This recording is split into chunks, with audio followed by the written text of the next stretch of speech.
Hi అండి. అందరూ బాగున్నారా? ఈరోజు నేను మీకు ఒక భలే ఇంట్రెస్టింగ్ స్టోరీ చెప్పబోతున్నాను. ఇది వింటే మీరు భయపడడం పక్కా. మన పెద్దవాళ్ళు చెప్తూ ఉంటారు కదా, అర్ధరాత్రి పూట ఒంటరిగా అడవి దారుల్లో ఎవరూ లేని రోడ్ల మీద ప్రయాణాలు చేయొద్దు అని. కానీ ఆ రాత్రి రాహుల్, సురేష్ చేసిన ఆ ఒక్క చిన్న తప్పు వాళ్ళ లైఫ్‌నే మార్చేసింది. అసలు ఆ అర్ధరాత్రి బైక్ మీద వాళ్ళతో పాటు ప్రయాణించింది ఎవరు? ఆ ఖాళీ సీటు మీద కూర్చున్నది ఎవరు? ఆ విషయాలన్నీ తెలుసుకోవాలంటే మీరు ఖచ్చితంగా ఈ స్టోరీ చివరి వరకు చూడాల్సిందే. ఓకే, స్టోరీలోకి వెళ్దాం. ఇది విజయనగరం దగ్గరలోని ఒక చిన్న పల్లెటూరు, కొండలపాలెం. రాహుల్, సురేష్ ఇద్దరూ చిన్నప్పటి నుంచి ప్రాణ స్నేహితులు.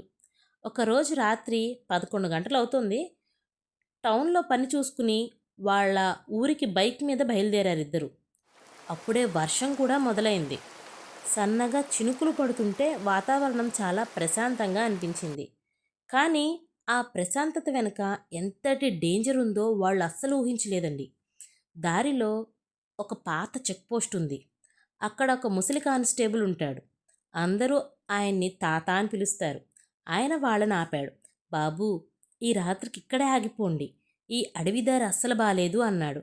రాహుల్ నవ్వేసి, పర్లేదు తాతయ్య, మా ఊరేగా, వెళ్ళిపోతామన్నాడు. అప్పుడు ఆ తాత ఒక మాట అన్నాడు. వెళ్ళండి, కానీ వెనక్కి తిరిగి చూడకండి, ఎవరు పిలిచినా ఆగకండి అని అన్నాడు. ఆ మాటలు విన్నప్పుడు వాళ్ళకి ఏదో వింతగా అనిపించింది, కానీ ఏదో ముసలాయన చెప్తాడులే అని లైట్ తీసుకున్నారు.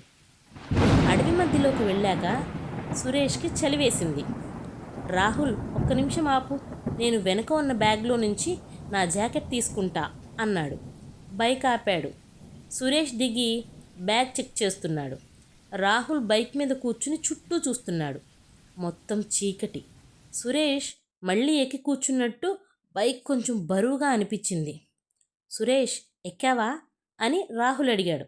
"ఉమ్" అని వెనుక నుంచి ఒక చిన్న మూలుగు లాంటి సౌండ్ వినిపించింది. రాహుల్ ఇంకేం ఆలోచించకుండా బైక్ స్టార్ట్ చేసి ముందుకు వెళ్ళిపోయాడు.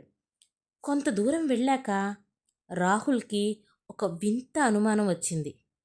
అద్దంలో చూస్తే వెనక కూర్చున్న వ్యక్తి తెల్లటి గుడ్డ తల మీద వేసుకున్నట్టు ఉంది. సురేష్కి అలాంటి బట్టలు లేవు కదా అని అనుకున్నాడు. సరిగ్గా అదే టైంలో రాహుల్ ఫోన్ రింగ్ అయింది. స్క్రీన్ చూస్తే కాల్ చేస్తున్నది సురేష్. రాహుల్ గుండె ఒక్కసారిగా ఆగిపోయినంత పని అయింది. ఫోన్ లిఫ్ట్ చేస్తే, రే రాహుల్, నన్ను ఇక్కడే వదిలేసి ఎక్కడికి వెళ్ళిపోయావురా? నేను ఇంకా ఆ చెట్టు దగ్గరే ఉన్నాను అని సురేష్ అరుస్తున్నాడు. రాహుల్కి వెనక్కి తిరిగి చూడాలంటే చచ్చేంత భయం వేసింది. బైక్ స్పీడ్ పెంచాడు, కానీ వెనక ఉన్న ఆ బరువు పెరుగుతూనే ఉంది. బైక్ లాగడం లేదు. రోడ్డు పక్కన ఒక పాత బావి ఉంది. అక్కడ ఒక ఆవిడ కూర్చునుంది. ఆమె చేతిలో ఒక పాత బొమ్మ ఉంది. ఆమె గట్టిగా ఏడుస్తూ ఆ బొమ్మని బావిలోకి విసిరేస్తుంది. మళ్ళీ తీస్తుంది. రాహుల్ బైక్ ఆమెను దాటి వెళ్తున్నప్పుడు ఒక వెనుక కూర్చున్న వ్యక్తి అకస్మాత్తుగా మాయమైపోయింది. కానీ గాలిలో ఒక చిన్న పాప ఏడుపు వినిపిస్తూనే ఉంది. ఎలాగోలా రాహుల్ ఊరు చేరుకున్నాడు.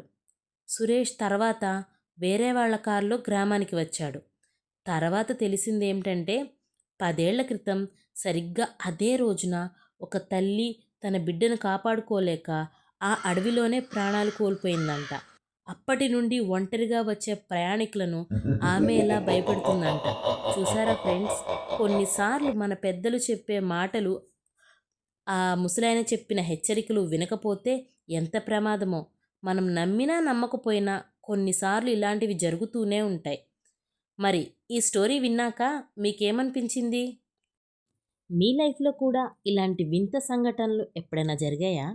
జరిగితే కింద కామెంట్స్లో నాతో షేర్ చేసుకోండి. అలాగే మన అమ్ము టాక్స్ ఛానల్ని సబ్స్క్రైబ్ చేయడం మర్చిపోకండి. రేపు మరో ఆసక్తికరమైన స్టోరీతో మీ ముందుకు వస్తాను. అంతవరకు సెలవు. బాయ్.